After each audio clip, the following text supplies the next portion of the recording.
जय हिंद everyone, welcome back to the current affairs classes. पहला टॉपिक जो हम लोग कवर करेंगे that is the form authority to register live in relationship till the law is passed. तो यहाँ पे लिव इन रिलेशनशिप को लेके काफ़ी वो है, क्योंकि उत्तराखंड में भी इस चीज़ को हमने देखा कि उन्होंने रजिस्ट्रेशन के लिए एक प्रोविजन बनाया है। तो यहाँ पे है कि जो वेस्टर्न लिविंग जो स्टाइल है, जो आइडियल्स है, जिस तरीके का समाज है, धीरे धीरे इंडिया अडॉप्ट कर रहा है, तो उस पे ये है। ठीक है। डेथ आफ्टर द सोर्ज, जो कल डेथ हुई है 30 लोगों का, तो वहाँ पे है कि प्रिडिक्टेबल था, मैनेजेबल था, लोगों को पहले से ही पता था, गवर्नमेंट को पहले से पता था कि भीड़ आएगी, उन्होंने पहले से, लेकिन सही से वहाँ पे जो है ना क्राउड मैनेजमेंट हम नहीं कर पा रहे हैं। ब्रोकन प्रोमिसेस इन ए वार्मिंग वर्ल्ड, तो यहाँ पे है यूएस जो विड्रॉ किया है, तो उसके बारे में ऑलरेडी हम लोगों ने बहुत डिस्कशन किया, थोड़ा सा इसमें जो है वो हम एक्सटेंड करेंगे। Then we will see that the copyright condemn in the Carnatic music. तो म्यूजिक में अभी एक इशू आ गया है कि कॉपीराइट में क्या माना जाए। जैसे एक होता है ना कि जब म्यूजिक बनता है तो एक होता है कंपोज, लिखता है, एक सिंगर होता है, गाता है, एक उसको जो म्यूजिक का पूरा लीड करता है, ठीक है, कि कहाँ पे टोन ऊपर जाएगा, ट्यून कहाँ पे नीचे जाएगा, फिर उसके साथ परफॉर्म लोग कर रहे होते हैं, कोई कोई इंस्ट्रूमेंट बजा रहा होता है, कोई कोई इंस्ट्रूमेंट बजा रहा होता है। तो उस म्यूजिक में बहुत से लोगों का कंट्रीब्यूशन होता है। कहीं ना कहीं उस पर्टिकुलर टाइम पे जो आप उसमें सोल देते हैं तो म्यूजिक और अच्छा हो जाता है। जब आप सिंगिंग हो रहा होता है तो ऐसा नहीं है कि जो कंपोजर है या सिंगर है किस तरीके का एफर्ट मारा जा रहा है वो भी मायने रखता है। तो उसी पे एक एनालिसिस यहाँ पे दिया है कि क्या माना जाए म्यूजिक का, और किसको उसको पेटेंट करने का राइट या कॉपीराइट का अधिकार किसको दिया जाए, तो इस पे डिस्कशन है। How can budget arrest growth decline, तो यहाँ पे है कि बजट अब आने वाला है, तो वहाँ पे सजेशंस आ रहे हैं कि ये करना चाहिए, वो करना चाहिए। तो यहाँ पे है कि बजट जो हम कंटिन्यूसली हम देख रहे हैं कि ग्रोथ डिक्लाइन हो रहा है, कैसे इस बजट से हम इसको इन्फ्यूज कर सकते हैं कि बेटर ग्रोथ रेट आए, बेटर एम्प्लॉयमेंट और बेटर प्रोडक्टिविटी रिजल्ट में हो। This is the thing. Then we will see that the high level meet discussion labor code rules issue of the gig workers। तो 4 level labour code हमने 2019-20 में पास किया था, ताकि जो लेबर रेगुलेशन है कि उनका वेज है, उनका लिविंग कंडीशन है, उनका जो सोशल सिक्योरिटी है, इस सभी को कैसे इंश्योर किया जाए। जिस अगर किसी कंपनी में कोई काम कर रहा है तो उसका एक तो वेज डिफाइन होना चाहिए ना। वेज के बाद क्या होता है कि उसका जो पेंशन्स होना चाहिए, जो सोशल सिक्योरिटीज है, कि उसको अगर ट्रेवल अलाउंस है, अगर उसकी तबीयत खराब हो गई, कितनी छुट्टियां होनी चाहिए, ये सब कोर्ट से कहीं ना कहीं डिफाइन था। पहले क्या था, बहुत कॉम्प्लिकेटेड था, हर एक चीज पे एक अलग एक्ट था, कि वेज को लेकर अलग एक्ट बना दिया, फिर उनके अलाउंस को लेकर अलग एक्ट बना दिया, हेल्थ अलाउंस को लेकर अलग एक्ट बना दिया। तो ऐसे ना लेबर को फायदा होता था और ना ही कंपनी को। कंपनी क्या होती थी, दौड़ दौड़ के अपना पेपर बनवाती थी, उसमें फायदा केवल ब्यूरोक्रेट्स का होता था, जो ऑफिसर्स थे ज्यादा से ज्यादा घूस लेते थे। 50 बार आप जाइएगा अप्रूवल के लिए, 50 बार वो आपसे घूस मांगेगा। रेशनलाइज करके 2019 में हमने सिर्फ 4 कोड में बना दिया, ताकि चीजें सिंप्लीफाई हो, कि एक बार आप जाइए, पूरा का पूरा लेबर बेस से रिलेटेड जितना भी है फाइल आप फिलअप करके आप अप्रूवल लेके आ जाइए। ठीक है, फिर सोशल सिक्योरिटी के लिए जाइए, इंडस्ट्रियल रिलेशन क्या होगा, कि प्रोटेस्ट किस तरीके से किया जाएगा, यूनियन बनेगा कि नहीं बनेगा, इसके लिए अलग कोड बनाया गया था। ठीक है, तो उसी पे ये है कि कुछ इस मैक्सिमम स्टेट्स ने इसको इम्प्लीमेंट कर दिया, कुछ अभी भी इम्प्लीमेंट कर रहे हैं। Rooftop solar installation scheme reach 8.5% of the 1 crore. तो रूफटॉप अभी हम लोग क्या पढ़ रहे थे, सूर्य घर बिजली मुफ्त योजना, कुछ ऐसे था, लंबा सा नाम था। ठीक है, तो उसी के अंडर में 1 करोड़ में से 8 लाख के आसपास हम लोग अभी बनाए हैं। बहुत ज्यादा गैप जो हो रहा है वो क्रिएट हो रहा है, जो डिमांड है और जो गवर्नमेंट जो सब्सिडी दे रही है, सब्सिडी दे रही थी कि 60% तक अगर आप सोलर रूफटॉप लगवाएंगे तो उसका हम फंड करेंगे। ठीक है, तो उनका क्राइटेरिया था कि 2 किलोवाट तक, 3 किलोवाट तक क्या फंडिंग होगी, तो यहाँ पे मेंशन है। CCA approve hike in the ethanol procurement price. Ethanol क्या होता है, what is the ethanol?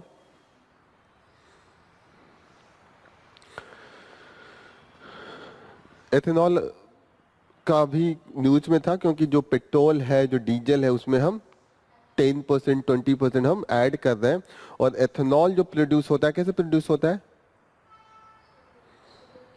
Very good, sugar cane का जो जो उसमें बचा हुआ होता है, तो उसी से हम जब जो बैगेज होता है उसी से हम बनाते हैं।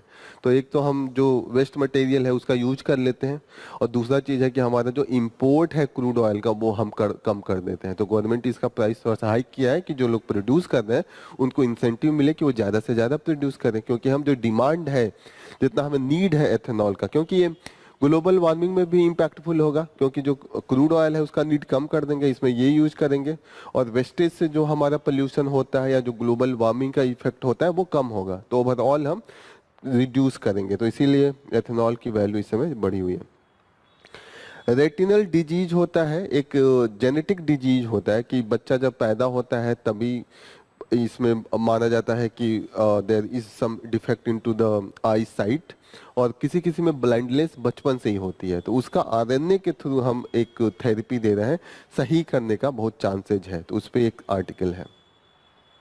Let's start with this forms authority to register live-in relationship till the laws are passed। तो बहुत से स्टेट में लॉ है ही नहीं। लिव इन रिलेशनशिप का सबसे बड़ी दिक्कत है कि एक्सेप्टेबल नहीं है सोसाइटी में, और एक्सेप्टेबल नहीं है तो लोग क्या है, वो खुल्लम खुल्ला एक तो अपने आप को क्या कर बोल नहीं पाते हैं, वो कहीं रूम नहीं ले सकते हैं। तो एक तो पहली प्राइवेसी का इशू है। दूसरा इशू है कि लिव इन रिलेशनशिप में आपने बताया नहीं, लड़की अपने घर वालों को बताया नहीं या बहुत चुपके से है, तो उनके साथ जो उनका लिव इन पार्टनर है वो वायलेंस करेगा। वायलेंस करेगा तो वो कह भी नहीं सकते हैं, कहेंगे तो लीगली एक्सेप्टेबल नहीं है, तो वो रजिस्टर्ड भी नहीं होगा। जैसे हस्बैंड वाइफ का है तो आप डोमेस्टिक वायलेंस में जाएंगे, लेकिन अगर लिव इन पार्टनर फीमेल है उसके साथ वायलेंस होता है, और बहुत ज्यादा वायलेंस होता है, क्योंकि जो लिव इन रिलेशनशिप है या जो लव मैरिज है उसमें प्रोमिसेज बहुत होते हैं, होता है ना, जो उसके पहले आप काफी प्रॉमिस करते हैं, जो सेल्फ आपका बनाया हुआ रिलेशनशिप होता है। अब घर वाले करते हैं उसमें होता है कि आप हर चीज पे घर वालों को कोसते हैं, तो थोड़ा सा बच जाते हैं, ठीक है।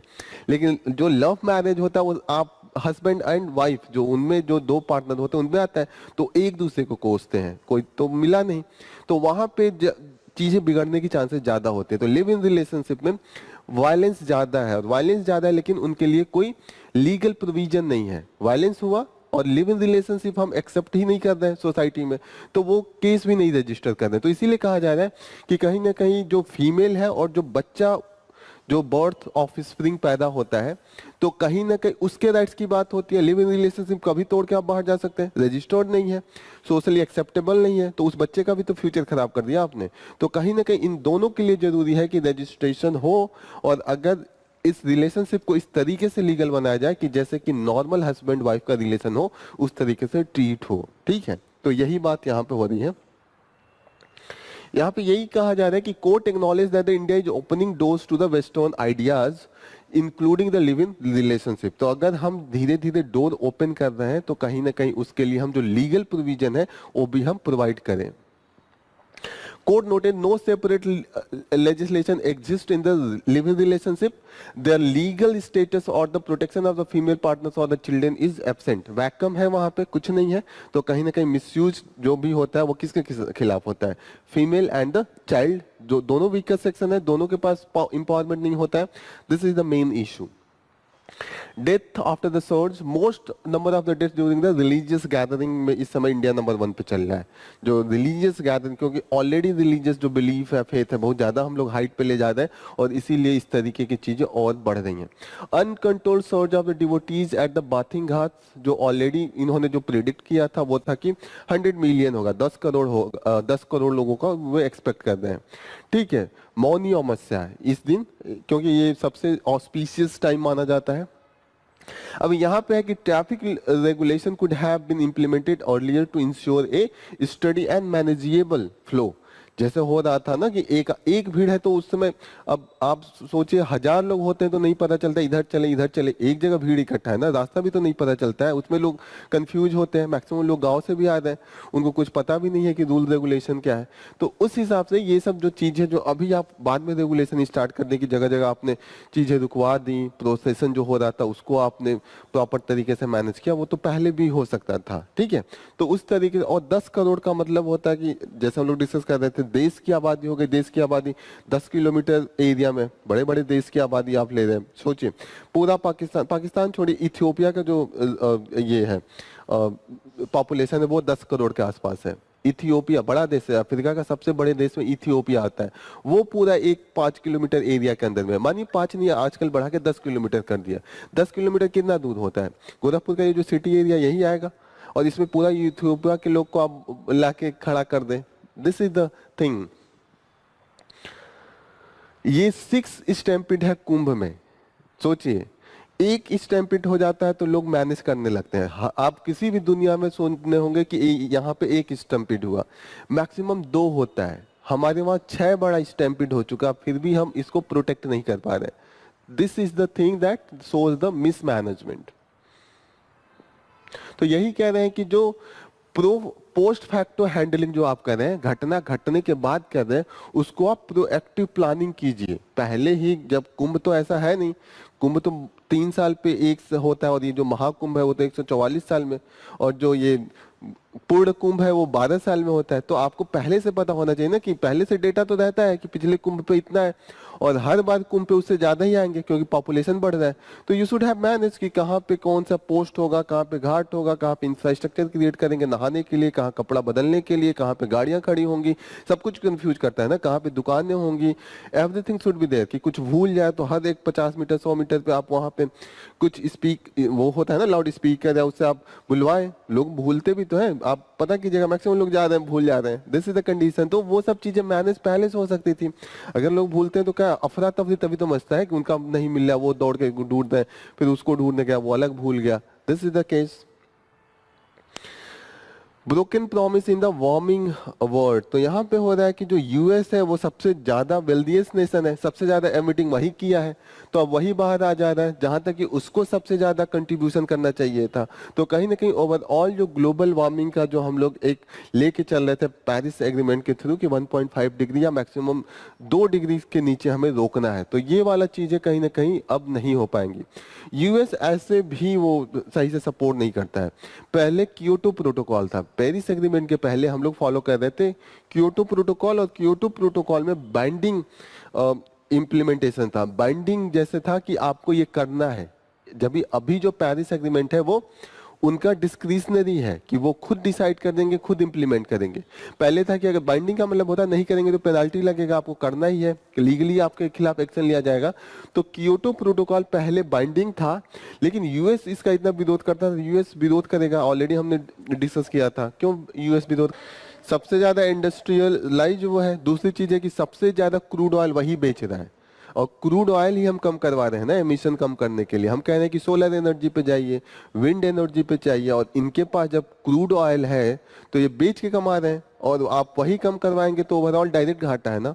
तो ये बहुत पहले से जब क्योटो प्रोटोकॉल था तभी से, और इनमें जो दोनों पार्टी है, रिपब्लिकन्स हो या डेमोक्रेट्स हो, 2 पार्टी मेन है यूएस में, दोनों ही सही से एग्रीमेंट नहीं करता। ऐसा नहीं था जो बिडेन के अंडर में बहुत अच्छे से इंप्लीमेंट कर रहे थे, वो भी कहीं ना कहीं इसका विरोध कर रहे थे, लेकिन वो फिर भी पेरिस एग्रीमेंट में थे। लेकिन ये आते ही ये तो पूरा बाहर ही चले गए, रिपब्लिकन्स के जो है, ट्रम्प रिपब्लिकन पार्टी से है ना। तो यही यहाँ पे बात किया जा रहा है कि कहीं ना कहीं बाकू में हमने कितना कमिटमेंट किया है, $3 बिलियन एनुअली देने के लिए। बाकू अभी में हो रहा था ना समिट, कंटिन्यूअसली हम लोग पढ़ रहे थे। बाकू कहाँ पे है? अजरबैजान का कैपिटल है, वहीं पे मीटिंग हो रही थी, और वहां पे हम इसको ट्रिलियन में लेके जाना चाहते थे, कैसे खिंच खिंचा के 300 बिलियन देने के लिए तैयार है। वो भी कैसे देते हैं वो भी काफी मुश्किल है, ठीक है। यहाँ पे कि 60% बिलो यूएस ने बोला था कि 60% बिलो 2020 जो 5 तक, यहाँ पे ये क्या बोला कि 60% below to the industrial pre industrial जो इनका एमिशन था। लेकिन यहाँ पे ये 2005 तक का ही कह रहे हैं कि 2005 की तुलना में 60% कम करेंगे, प्री इंडस्ट्रियल पे भी नहीं जा रहे हैं, और 2035 तक कह रहे हैं। यहाँ तक कि 2035 तक ये बहुत कम है। जिस तरीके से हम टारगेटिंग कर रहे हैं कि 2 डिग्री हमें तक ही रोकना है, तो दिस शुड बी एटलीस्ट 100%।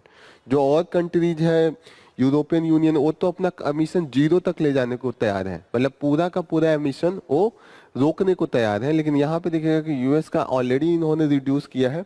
तो वही कह रहे हैं कि ओवरऑल जो होगा that will be not good for the global जो क्लाइमेट है, ग्लोबल जो हर एरिया में इन्वायरमेंटली निगेटिवली इम्पैक्ट होगा, हेल्थ पे निगेटिव इम्पैक्ट डालेगा।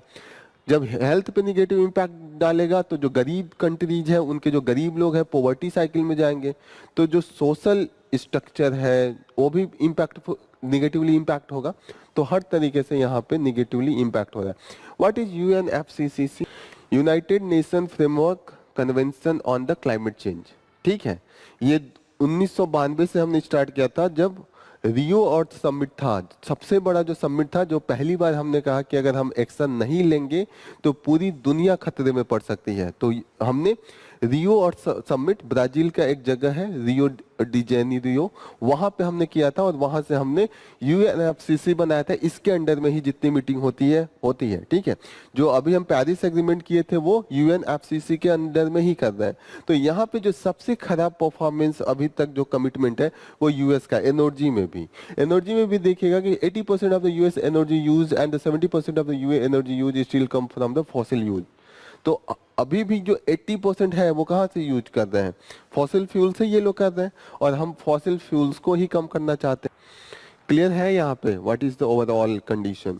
Copyright condemn in the Carnatic music. अब कार्नेटिक म्यूजिक में ये है कि क्या माना जाएगा कि कौन पेटेंट लेगा? कॉपीराइट एक ही पे जाएगा ना। कॉपीराइट का मतलब होता है कि कोई भी अगर आपका गाना बिकेगा तो पैसा आपको मिलेगा। अब कंपोजिशन में तो सिर्फ एक आदमी है नहीं, कंपोजिशन में यहाँ पे इन्होंने दिया है कि कई लोगों का होता है, जैसे सोलफुल ट्यून हो गया, वॉइस हो गया, and rendering of the pieces. वहां पे कई लोग मिलके म्यूजिक दे रहे होते हैं, कोई फ्लूट बजा रहा होता है, कोई गिटार बजा रहा होता है, सबका कंट्रीब्यूशन होता है। तो वही वो कह रहे हैं कि कॉपीराइट पे अभी भी यहाँ पे एक एग्रीमेंट नहीं है। इंडिया में जो है वो कॉलोनियल पीरियड में कॉपीराइट का हमने बनाया था 1914 में, और बाद में 1957 में हमने इसको चेंज किया था, जो लॉ है। लेकिन अभी भी हम कॉपीराइट को केवल जो लिख रहा है और जो गा रहा है उन्हीं दो तक ही सीमित रख रहे हैं। तो यही इन्होंने कहा कि पहले तो इसको हम सही कर सकते हैं, क्योंकि इसमें जो कंट्रीब्यूशन होता है, कंपोजर होता है, लिरिसिस्ट होता है, सिंगर होता है, एंड द अदर परफॉर्मर्स। ठीक है, तो सबका कहीं ना कहीं इसमें होना चाहिए। इस पे इन्होंने कई जो सुप्रीम कोर्ट का जजमेंट है उस पर भी बात किया, लेकिन अभी भी क्लियरिटी नहीं है। लॉ के द्वारा ही इसको फर्दर क्लियरिटी लाया जा सकता है।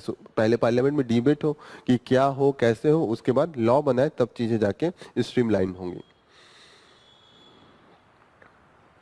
कॉपीराइट कब तक का होता है? कॉपीराइट के लिए पूरी लाइफ होती है, और उसके बाद 60 इयर्स होता है, their life time and the 60 more years. जैसे होता है ना कि मैं बनाया कोई गाना, तो जब तक मैं जिंदा रहूंगा तब तक, और मेरे मरने के 60 साल बाद तक जो मेरे आने वाले वारिस होंगे उनको वो चीजें मिलेगी, जिसको मैं इनहेरिट करूंगा ना, जिसको मैं वो ट्रांसफर करूंगा, राइट। तो उसको 60 साल तक होगा, उसके 60 साल बाद वो कोई भी यूज कर सकता है। ठीक है, तो मान किसी मुकेश कुमार ने कोई गाना गाया होगा, तो वो मरे, अभी उनके जो पोते होते हैं उनको जाएगा, और 60 साल बाद उसके बाद कोई भी वो गाना यूज कर सकता है, तो उसके बाद उस पर कोई रोक नहीं होगा। How can budget arrest growth decline? Growth decline में यहाँ पे इन्होंने कंपेयर किया है कि ग्रोथ जो होता है किसी भी इकोनॉमी का, एक होता है कि आप कैपिटल इन्वेस्ट करते हैं। ग्रोथ कैसे होगा कि कुछ नया नया फैक्ट्री कीजिए, इसका मतलब नया नया आप क्या कर रहे हैं, कैपिटल इन्वेस्ट कर रहे हैं। दूसरी तरीका ये है कि लोगों को, वर्कर्स को आप पैसा दें, वर्कर्स का वेज बढ़ा दें, ज्यादा से ज्यादा लोगों को एम्प्लॉयमेंट दें। तो क्या होगा, वो मानिए मैं अभी जॉबलेस हूँ, मेरे पास कोई काम नहीं है, तो मैं घर पे बैठा हूँ, पैसा नहीं है, तो खर्च क्या करूंगा, हर चीज से रोक लूंगा अपने आप को।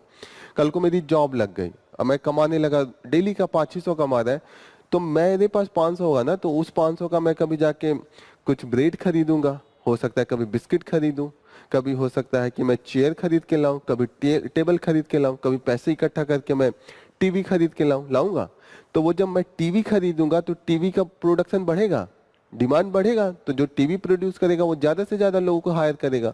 कल को मैं बैठ के पढ़ाई के लिए टेबल लेके आऊं या डाइनिंग टेबल लेके आऊं खाने के लिए, तो टेबल का डिमांड बढ़ा, डाइनिंग टेबल बनाने के लिए लोग बढ़े।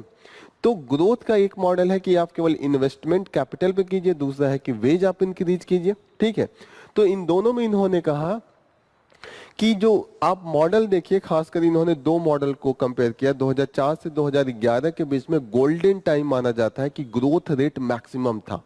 जो इंडिया का आज तक का ग्रोथ रेट जो सबसे ज्यादा था वो 2004 से 2011 के बीच में था। उस समय जो ग्रोथ रेट था वो 9%, 10% भी टच कर रहा था।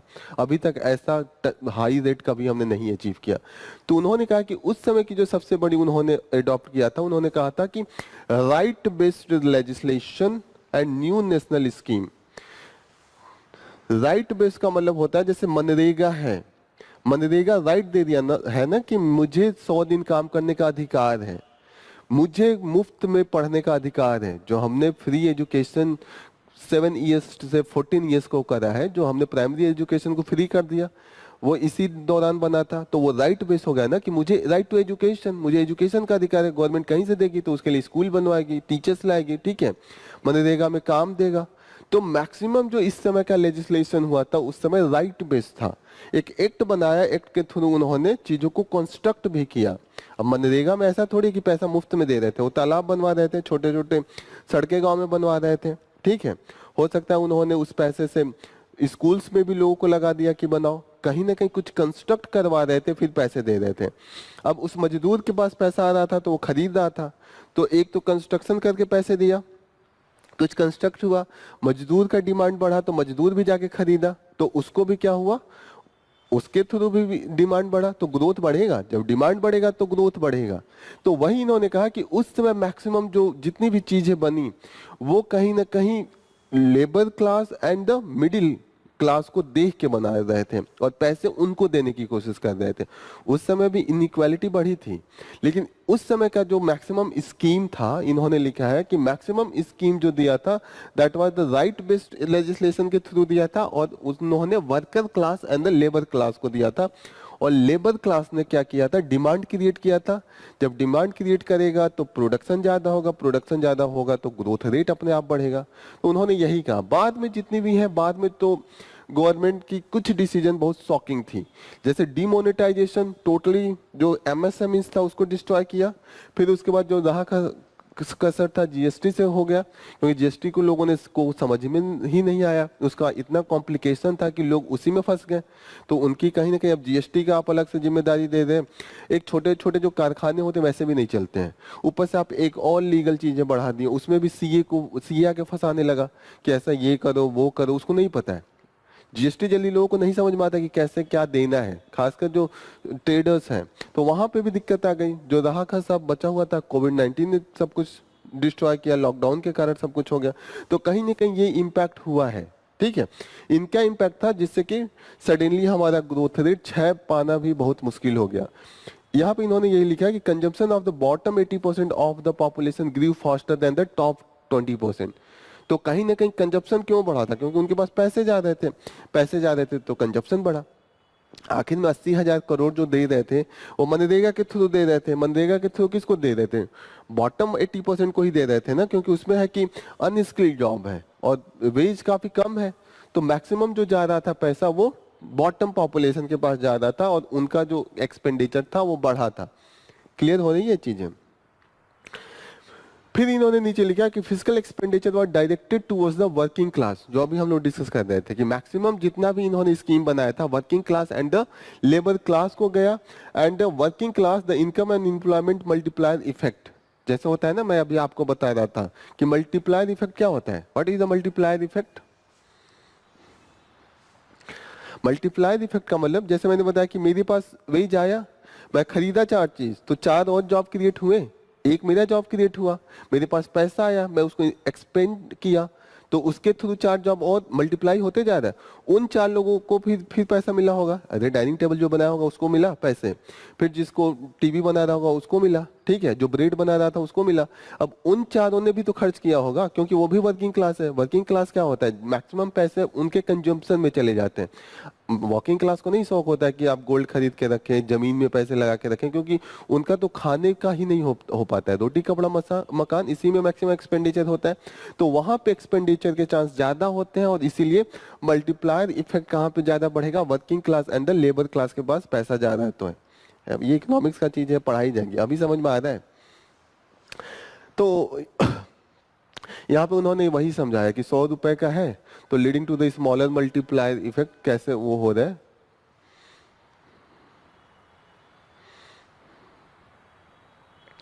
बाद में इन्होंने बताया कि बाद में उन सब का इम्पैक्ट था, उसके बाद हमने जो ज्यादा मल्टीप्लायर इफेक्ट नहीं क्रिएट कर पाए, हमने उसके बाद ऐसा इफेक्ट क्रिएट किया कि आप सिर्फ पैसे दे रहे हैं और वो क्रिएट नहीं हो रहा है।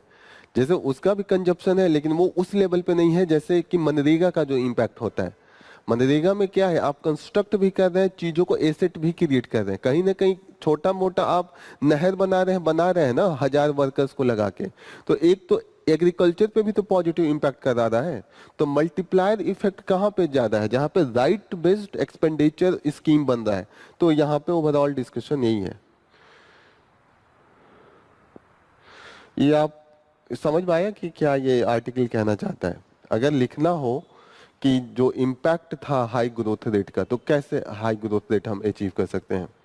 मल्टीप्लायर इफेक्ट लाए, और मल्टीप्लायर इफेक्ट इस तरीके से लाए कि राइट बेस्ड वर्क डिमांड बढ़े, एक्सपेंडिचर उसमें बढ़े, तो उसके थ्रू कैस्केडिंग इम्पैक्ट होगा कि एक 4 को खरीदेगा वो 4 16 खरीदेंगे, और ऐसे एम्प्लॉयमेंट एंड जो डिस्ट्रीब्यूशन ऑफ इनकम है वो भी हम अचीव करेंगे। High level meet discuss labour code rules issue of the gig workers. तो यहाँ पे मैं अभी बता रहा था आपको कि पहले काफी ज्यादा लॉस थे, तो उससे कॉम्प्लिकेशन ज्यादा था। हमने 4 लेवल कोड में इसको 2019 में लाए थे, और 4 जो लेबर कोड थे दैट वाज, पहला जो था that was the ways code on the ways. यहाँ पे था कि कैसे हम वेज डिफाइन करेंगे, कितना मिनिमम होना चाहिए, कितने दिन पहले का आपको एडवांस मिलना चाहिए, जॉब छूटता है तो कितना आप कंपनसेशन देंगे, ये सब कुछ कोड ऑन द वेज पे था। दूसरा इन्होंने लाया कि इंडस्ट्रियल रिलेशन कोड, कि इंडस्ट्री का जो लेबर होगा, यूनियन होगा, उनके बीच में, और जो उसका ओनर होगा, मैनेजमेंट होगा, उसके बीच में किस तरीके से हम रिलेशन को फॉलो करेंगे।